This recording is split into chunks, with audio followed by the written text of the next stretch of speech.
Hello guys, so for this question I'm going to try and solve the number of provinces LeetCode question. So essentially what this question asks for is that we're given n cities, so 1, 2, and 3, and we want to find out how many provinces there are in total. And a province is really a group of cities in this question which are directly or indirectly connected. So in this case this counts as one province, and then 3 by itself counts as another province. And how this is represented in our input is given this 2D array where each array represents the province. So this is second, this is the third. Every one in this array represents that this is connected to province 1. So index 2, 1, 3, 1, 2, 3 are the other cities. So now this tells us that 1 is connected to 2, but it's not connected to 3 since this is a 0 here. So how can we solve this? There are different ways we can do that using graph.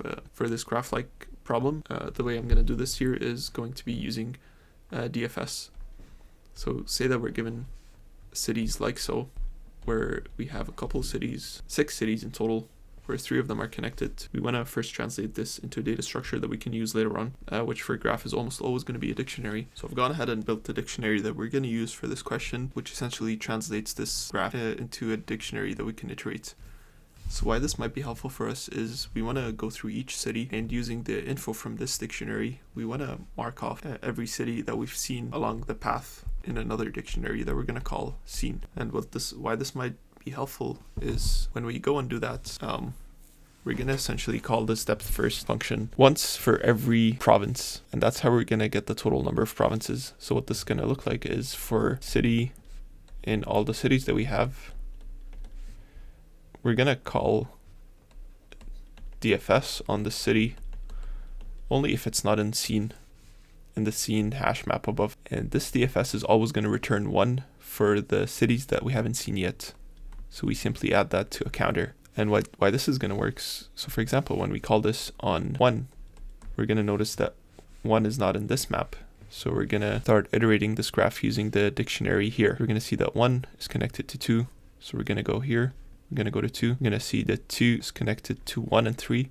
But since we've already visited 1, we're going to go ahead and skip that and then visit 3. And once we visit 3, we're going to mark this as seen as well. So now in our dictionary, we're going to have that we've seen 1, 2, and 3. And then when this returns, it's going to give us 1. And then we continue on. We can't call on 2, also on 3, since this is already in the dictionary above.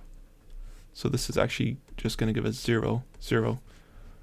And then similarly, when we call it on 4, this is going to look at the dictionary here, see that 4 is connected to 5, and go to visit 5. And then 5 is connected to 4, but we've already visited 4, so we don't need to go back to it. And this is going to return 1. And now the scene dictionary is going to contain 4 and 5. And finally, when we do the same for 6, we're going to see that it's connected to just itself. So it's not going to visit any other city.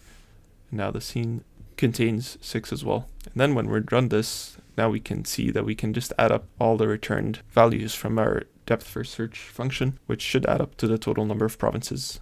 So now to translate to this code, we're going to need 2 dictionaries. First, the one that holds the graph for us, which is just going to be a default dictionary where the values are lists.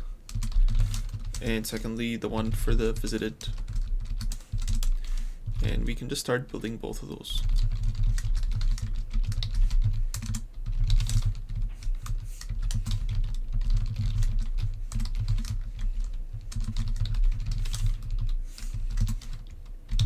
Can actually skip the case where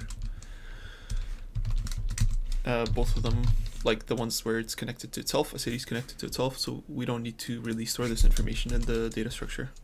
Otherwise, if it's a 1, then we can add it to our dictionary.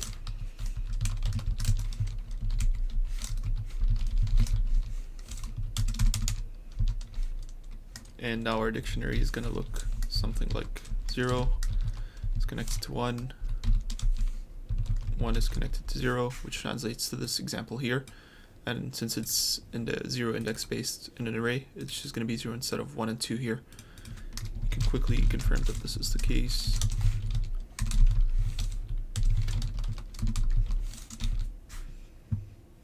Zero, 1, 1, and 0. And now, like we discussed, we're going to go through each city.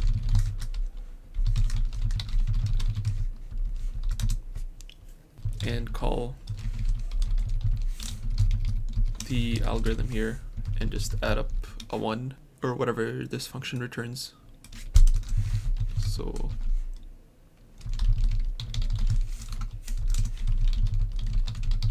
if you've already seen this node, we're going to return a 0. Otherwise, we can add it to the visited nodes and visit every neighbor that it's connected to. So it's going to go hit this line, for example, and start visiting the 1. And finally, we just return 1. And just to confirm what this is going to look like, it's going to call DFS with 0 first, and the scene is going to be empty. So node 0 is not going to be in visited. So now we're going to add this to visited. So it's going to contain 0 right now. And then we're going to go through each neighbor, which is this array. And we're going to call 1. So now when this gets called with 1, we're going to be here. It's not in visited. So now we add this 1 to the array, to the dictionary, sorry, and call through each neighbor. Now we're going to call it for 0.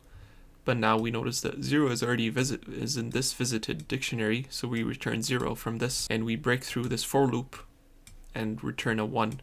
And once we return a 1, this actually breaks through the first for loop, which was called initially from here, and we ultimately return 1 back here, and that's how we call it for index 0 when the city is 0.